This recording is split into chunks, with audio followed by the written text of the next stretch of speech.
अजिंठा लेणी महाराष्ट्रातील छत्रपती संभाजीनगर जिल्ह्यात वाघोरा नदीच्या नालाकृती दरीत वसलेली अजिंठा लेणी ही केवळ दगडात कोरलेली गुंफा नसून ती भारतीय कला, संस्कृती आणि अध्यात्म यांचे जिवंत दालन आहे.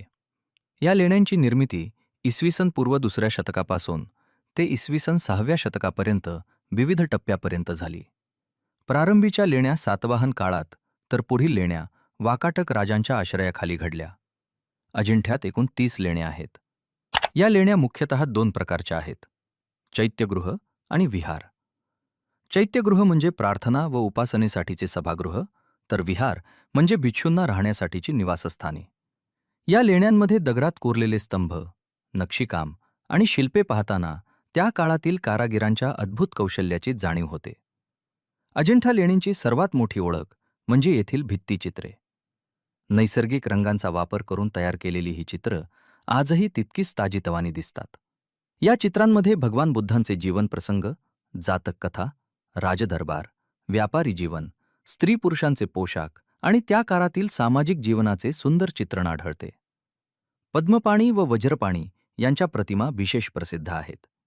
या चित्रांमधील भाव, रंगछटा आणि सूक्ष्म तपशील पाहून आपण थक्क होतो. अजिंठा लेणी बौद्ध धर्माच्या हीनयान आणि महायान पंथाशी संबंधित आहेत.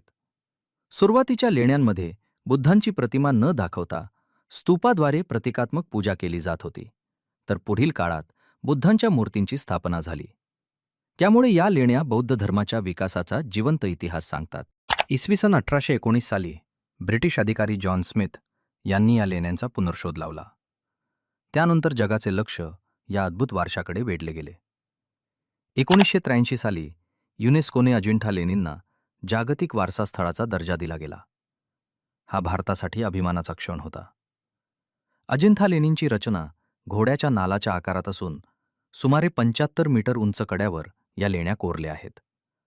हजारो वर्षापूर्वी आधुनिक साधने नसताना केवळ हातोडा व छिन्नीच्या साहाय्याने एवढे भव्य कार्य घडवणे ही आपल्या पूर्वजांची विलक्षण कर्तबगारी आहे.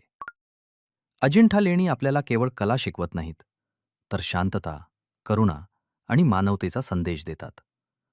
भगवान बुद्धांनी दिलेला अहिंसा आणि समतेचा विचार आजच्या जगातही तितकाच महत्त्वाचा आहे.